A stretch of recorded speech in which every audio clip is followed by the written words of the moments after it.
ঘোরচারি director producer বিনয় কে গান্ধীর এই নতুন ওটিটি প্ল্যাটফর্মের সিনেমার অফিসিয়াল ট্রেলার চলে এলো।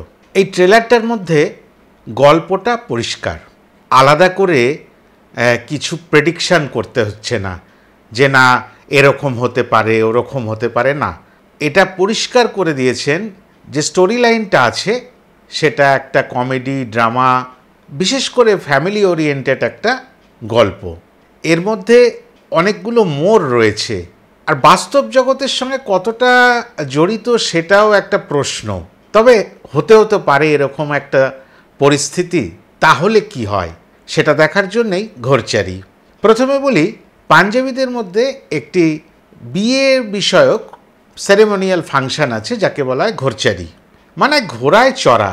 তাহলে কখন চড়া হয়? বর যখন বর বেশে নববধূর বাড়িতে বিয়ে করতে যাচ্ছে সেই সময় তাকে ঘোড়ায় চড়িয়ে একটা প্রথা মানা হয়। সেটার সঙ্গে আরেকটা বিষয় জড়িয়ে থাকে, সেটা হচ্ছে আবাল বৃদ্ধ বনিতা পরিবারের প্রত্যেকটি মানুষ, আরও আত্মীয় পরিজন, অন্যান্য প্রতিবেশীরা প্রত্যেকেই নাচ করে ওই ভাংড়া স্টাইলে। আর এখন একটু আবার ফিল্মি ব্যাপার চলে এসছে, বলিউড স্টাইলের গানেওর সঙ্গেও নাচ টাচ হয়। এইটা নিয়ে প্রত্যেকেই একটা পরিবারের মধ্যে প্রস্তুতি নিয়ে রাখে যে আমাকে ওই সময় নাচতে হবে, এরকম একটা বিষয় তৈরি হয়ে থাকে, উন্মাদনা থাকে। বয়স্কদের মধ্যেও যেরকম থাকে, একেবারে কনিষ্ঠ পরিবারের সদস্যটার মধ্যেও সেই একই জিনিস থাকে, কেননা তারা জানে এই সময় প্রচণ্ড আনন্দ হয়।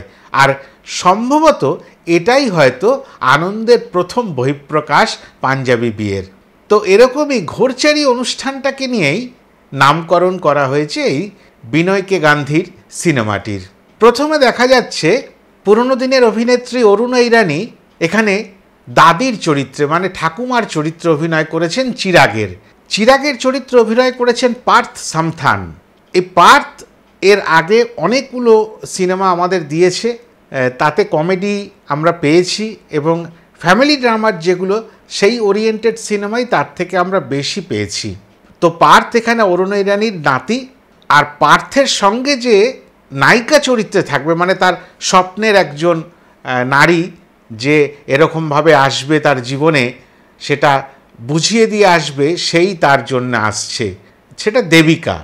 আর এই দেবিকার চরিত্রে অভিনয় করেছেন খুশালি কুমার বাস্তব জীবনেও একজন ফ্যাশন ডিজাইনার, আর এই সিনেমাটার মধ্যেও দেখা যাচ্ছে একটা ফ্যাশন ডিজাইনিং কোনো ফার্মের, কর্পোরেট ফার্মের সে মার্কেটিং হেড।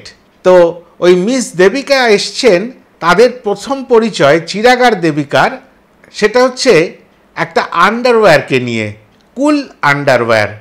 সেই কুল আন্ডারওয়্যার নাকি সারা জীবন তার কোনো ক্ষতি হয় না, লং লাস্টিং। তা সেটাই ব্রিফ করতে এসছেন মার্কেটিং হেডকে, মিস দেবিকাকে, পার্থ মানে চিরাগ। এইখানে একটা অদ্ভুত দৃশ্য ছোট্ট করে আমরা দেখতে পাচ্ছি, বোঝা যাচ্ছে ওটাই তাদের প্রথম দেখা, এবং কথায় কথায় বুঝিয়ে দিচ্ছেন একটা আন্ডারওয়্যারের কি এরকম লংজিভিটি হতে পারে, লাইফ লং। তখন তিনি বলছেন পার্থ, না আন্ডারওয়্যারের হতে পারে কি কোনটার হতে পারে জানি না, তবে আপনার আমার পার্টনারশিপে লং জার্নি হবে। তা এখানেই তাদের মধ্যে একটা সম্পর্ক গড়ে উঠছে, সেটা আমরা ধীরে ধীরে দেখতে পাচ্ছি।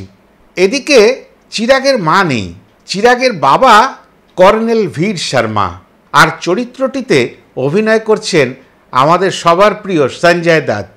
এরকম কমেডি সিকোয়েন্সে এবং এরকম ফ্যামিলি ড্রামার মধ্যে ওনাকে অনেক দিন পরে আমরা পাবো। আর সঞ্জয় দত্তকে এই সিনেমায় এই বয়সেও দারুণ হ্যান্ডসাম লাগছে। অপরদিকে দেবিকার কিন্তু বাবা নেই, রয়েছেন মা মেনকা, আর এই মেনকার চরিত্রে অভিনয় করছেন রবিনা টন্ডন। তিনি সঞ্জয় দত্তের সমসাময়িক। যখন সঞ্জয় দত্ত যৌবন অবস্থায় সমস্ত হিরোর অভিনয় করছেন, তখন কিন্তু কোনো কোনো সময় এই রবিনা টন্ডনও তার নায়িকা হয়েছেন। তা এই রবিনা টন্ডনের সঙ্গে এখানে তার কিভাবে সম্পর্ক তৈরি হবে, কেননা একজনের বাবা আর একজনের মা। এদিকে সেই দুটি সন্তানের মধ্যেও, চিরাগ আর দেবিকার মধ্যেও একটা প্রেম প্রণয়ের সম্পর্ক তৈরি হয়ে গেছে। তারা প্রস্তুতি নিচ্ছে তাড়াতাড়ি তারা বিয়ে করবে, দাদিকে জানাতে হবে, মানে অরুণা ইরানিকে জানাতে হবে। তিনি সিগন্যাল দিলেই ব্যাস বিয়ে ডান। হঠাৎ করে একটা রাস্তার হুল্লোড়ের মধ্যে ভীর আর মেনকার দেখা হয়।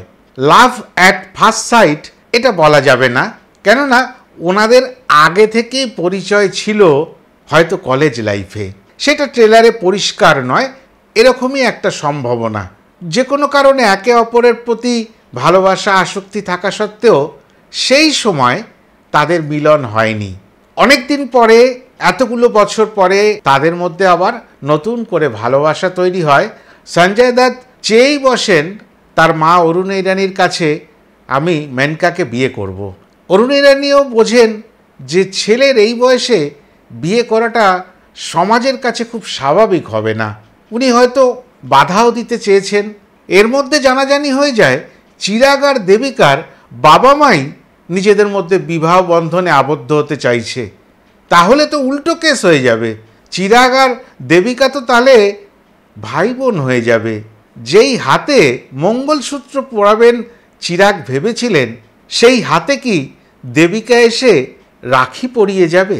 এটা একটা বড় প্রশ্ন। আর এই প্রশ্নের উত্তর পেতে গেলেই জিও সিনেমা প্রাইমে 9 আগস্ট থেকে দেখা যাবে এই ঘরচারি সিনেমাটি। তাহলে আমরা অপেক্ষা করব, আর আপনারা সবাই ভালো থাকবেন। টাটা।